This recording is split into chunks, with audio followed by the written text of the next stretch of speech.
નમસ્કાર, આપ જોઈ રહ્યા છો નેશન પ્લસ ન્યૂઝ. હું છું આપની સાથે હેતલ ભગત. રાજકોટ ગેમ ઝોનમાં થયેલા અગ્નિકાંડ બાદ ગુજરાત સરકાર દ્વારા એક હાઈ પાવર કમિટીનું ગઠન કરવામાં આવ્યું હતું, જેમાં મનીષા ચંદ્રા, પી સ્વરૂપ અને રાજકુમાર બેનીવાલની સમિતિએ ફેક્ટ ફાઇન્ડિંગ રિપોર્ટ બનાવીને સરકારને સુપ્રત કર્યો છે.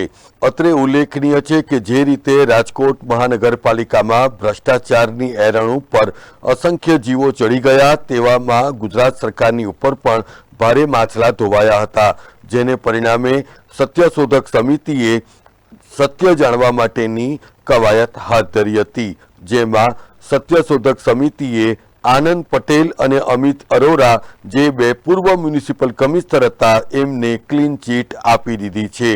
રાજકોટ અગ્નિકાંડમાં શહેરના બે પૂર્વ મ્યુનિસિપલ કમિશનરનો કોઈ રોલ ન હોવાનો રિપોર્ટ પણ ગુજરાત સરકારને સુપ્રત કરવામાં આવ્યો છે.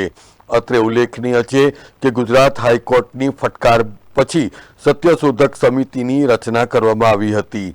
એટલું જ નહીં, પરંતુ આ ફેક્ટ ફાઇન્ડિંગ કમિટીએ આ ગેમ ઝોનમાં બર્થડે પાર્ટી ઉજવવા ગયેલા અન્ય 4 ઉચ્ચ અધિકારીઓને પણ ક્લીન ચીટ આપી દીધી છે, કારણ કે આ રિપોર્ટમાં સ્પષ્ટપણે જણાવવામાં આવ્યું છે કે વર્ષો પહેલા જ્યારે ગેરકાયદેસર બાંધકામ તોડી પાડવાની સત્તા એ રાજકોટ મ્યુનિસિપલ કોર્પોરેશન અંતર્ગત આવતી ટીપી શાખાને આપવામાં આવી હતી, જેને પરિણામે બંને પૂર્વ મ્યુનિસિપલ કમિશનરનો કોઈ રોલ ન હોવાનું પણ સ્પષ્ટપણે જણાઈ આવે છે.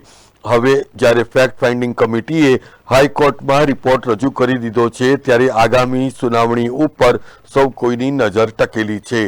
Dhaval Gondaliya, nation plus news, Rajkot. સમાચારોના સતત અપડેટ મેળવવા માટે અમારી નેશન પ્લસ ન્યૂઝની યુટ્યુબ ચેનલને સબસ્ક્રાઇબ કરો, બેલ આઇકન દબાવો અને જોડાયેલા રહો ફેસબુક, ઇન્સ્ટાગ્રામ અને ટ્વિટર પર.